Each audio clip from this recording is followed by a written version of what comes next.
Loving God, by your Spirit, would you meet with us today? Would you use these words to speak your words to us? Amen.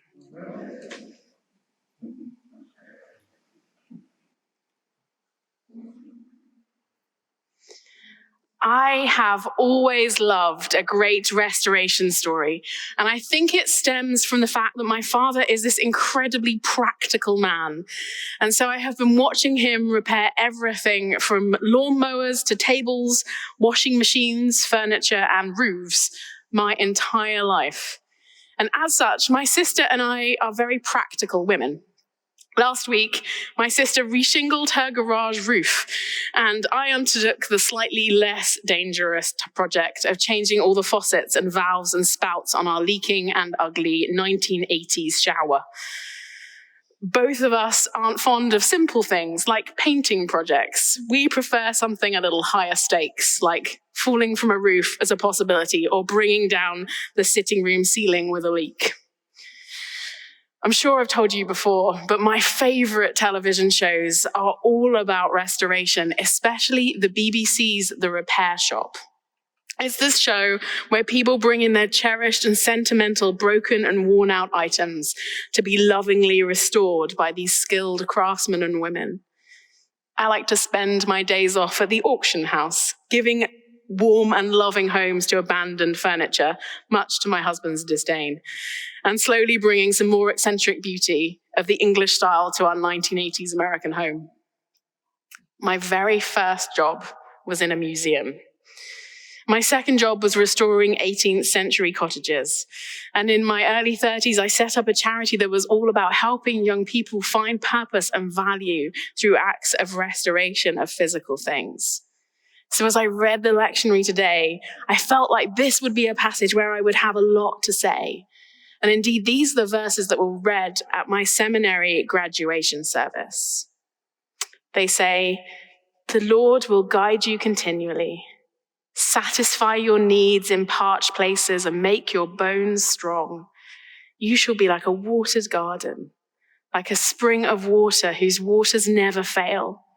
Your ancient ruins shall be rebuilt. You shall rise up the foundations of many generations. You shall be called the repairer of the breach, the restorer of streets to live in."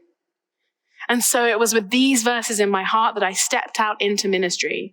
My first job working in one of the most deprived areas of the UK, watching God breathe life back into broken people and situations. And all the while sitting on 3 local development boards, preserving local landmarks, rebuilding broken ruins, me and the Lord. It was beautiful and it was relentless. But it was this wonderful season in ministry from which God brings me to you. As I reflected on these words today, I want us to look at a few of the lectionary readings, but let's start with this reading from Isaiah. When Rehoboam takes over Solomon's kingdom, he messes everything up. He favors the rich and taxes the poor. He ignores all his advisors' pleas to just be nice to people. He mistreats women, all the while with this staggeringly low approval rating, and he doesn't care. He has this core team of supporters who are standing by him as he slowly polarizes his nation. He doesn't welcome strangers. He doesn't seek what's in the best interest of the nation. He was self-serving and the worst leader in the nation's history. So 10 of the 12 tribes take what they can and head to the north, forming Israel. 2 stay behind and form Judah. Israel, which is the northern kingdom, was eventually taken over by the Assyrians, and all the people were taken into captivity. And Judah is conquered by the Babylonians. The temple is destroyed. The people are forced to live in exile. And this is where the words of that song, that Psalm 137, come from. By the rivers of Babylon, there we sat down and we wept as we remembered Zion. Generations of people suffered. People who once flourished in unity and joy in the promised land of milk and honey were enslaved again, no better off than they were when they were in Egypt. And so Isaiah is sent to these people to help them try and make some sense out of what is happening. And he does. He knows that the people, if they really turn to God, they would respond not only in worship, but in care for the poor and for creation and for the oppressed. That they would naturally become rebuilders of community, rebuilders of walls, repairers of breaches. And so this is the context for Isaiah. But what else do we find in today's lectionary? Well, unusually, we find a choice of Old Testament readings to pair with today's gospel, because we also have the option of these very famous words in Jeremiah, the ones that say this: "Before I formed you in the womb, I knew you. And before you were born, I consecrated you. I appointed you a prophet to the nations. Do not say I am only a boy, for you shall go to all to whom I send you."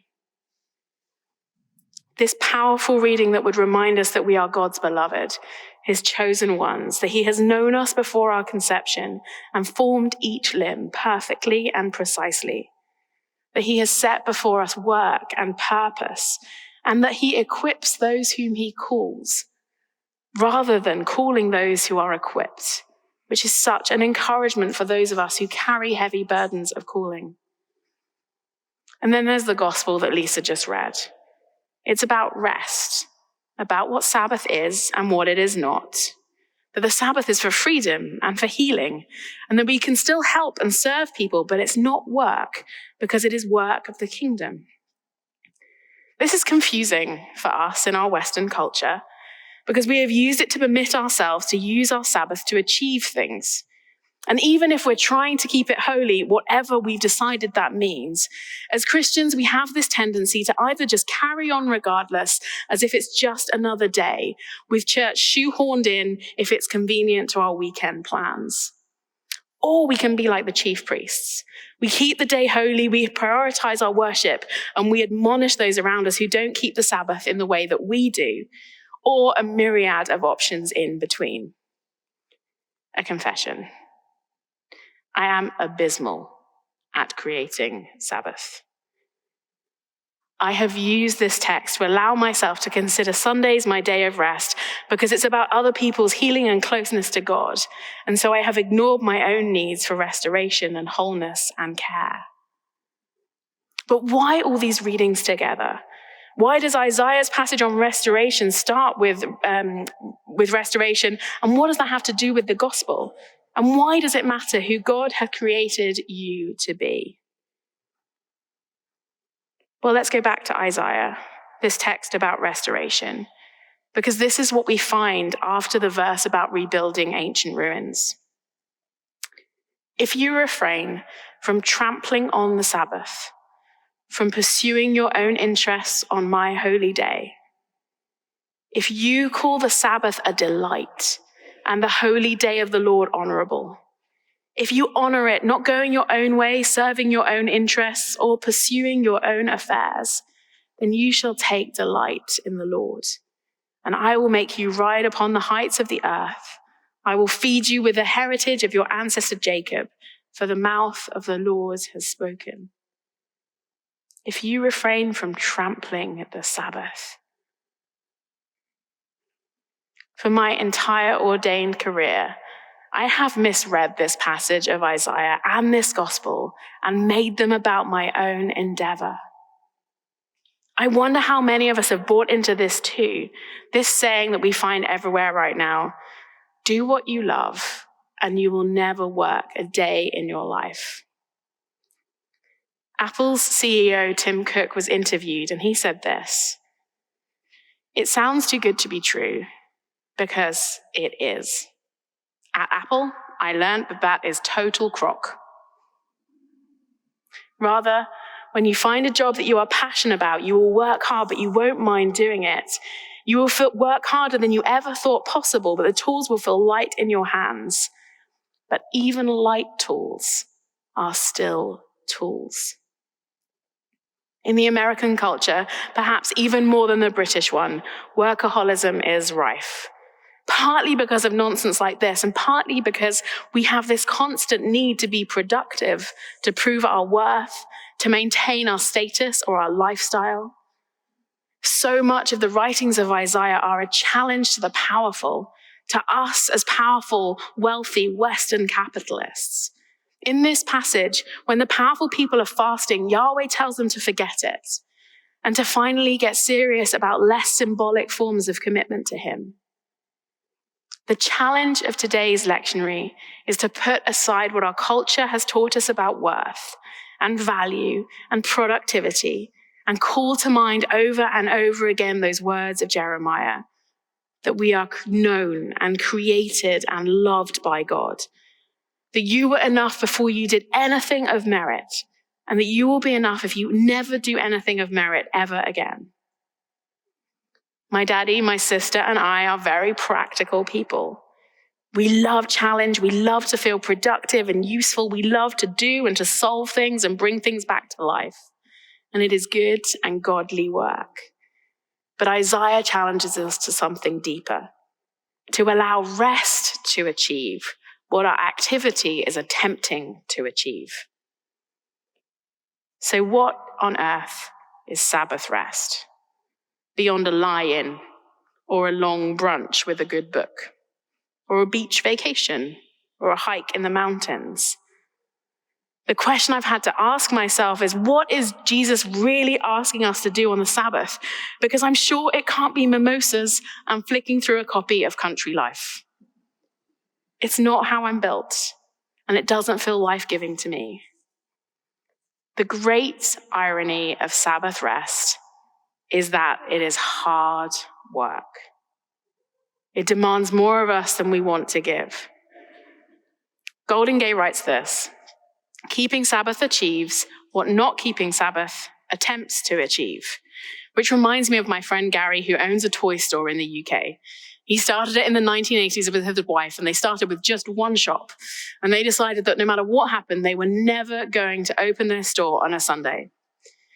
The empire of toy stores grows and grows, and they begin to operate stores in every major city in the UK.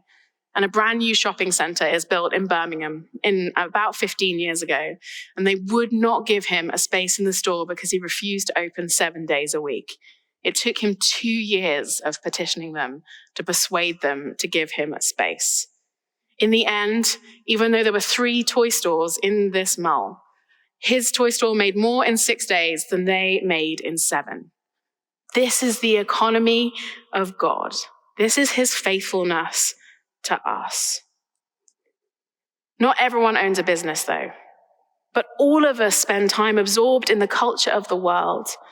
So perhaps the real demand of the Sabbath is the call to lift our eyes from the worldly, the relentless pursuit of stuff or profits or tasks, or increasing our sense of value or purpose. Or perhaps we've been crying out to God to restore something that we have lost, but while chasing it, or chasing something else to distract us from it with all our might. Practically, how this looks will be different for everyone. But Isaiah spends time writing to those who have lost so much and are trying to get it back by working hard at pleasing God and doing the right things. But they don't want to do the hard things. They fast, but they don't rest. They want God to restore them, but they want him to do it on their terms. If we want light to rise in the darkness, it doesn't happen by us working harder. If we want to rebuild ruins, then all of us need space and rest and time. If we want dark, gloomy days to be like the midday sun, warm and bright, we have to remember that everyone lives under the same sun, but for some, even bright days are dark and gloomy, and so many of us have so much power to make a difference. Sabbath is a day of a different kind of pursuit, one of justice and peace and restoration. It's designed to be the antithesis to our working week. What it might look like for you, I don't know. But I suspect the answer is to choose something in your rhythm of life that takes your eyes off the working road and puts them back on God. It could be something hard, like choosing never to eat out or shop online or in person on a Sunday so that other people aren't working for you. It could be going to the gym and taking care of your mental or physical health. It could be walking with a friend each week. It could be turning off your cell phone for an entire day. It could be turning off the television. It could be washing the car and listening to a podcast to get time to refocus. It could be serving at a soup kitchen or on the altar guilds. It could be giving an afternoon to a non-profit.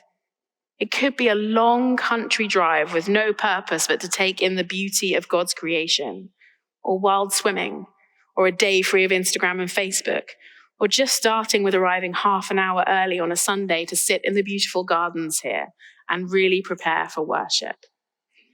Any part of your daily routine that keeps you down in the earthly drudgery and stops you from meeting and talking with God, or anything that's about your personal gain, or your work success, or shaping your public image, anything that's about pleasing other people and not serving God and your community. This is the stuff we have to try and break free of, just for one day a week, maybe just for 1 hour a week as we start. I'm so tired of us all being tired. I want us to feel like a well-watered garden, like people who have a full life in hard or empty places.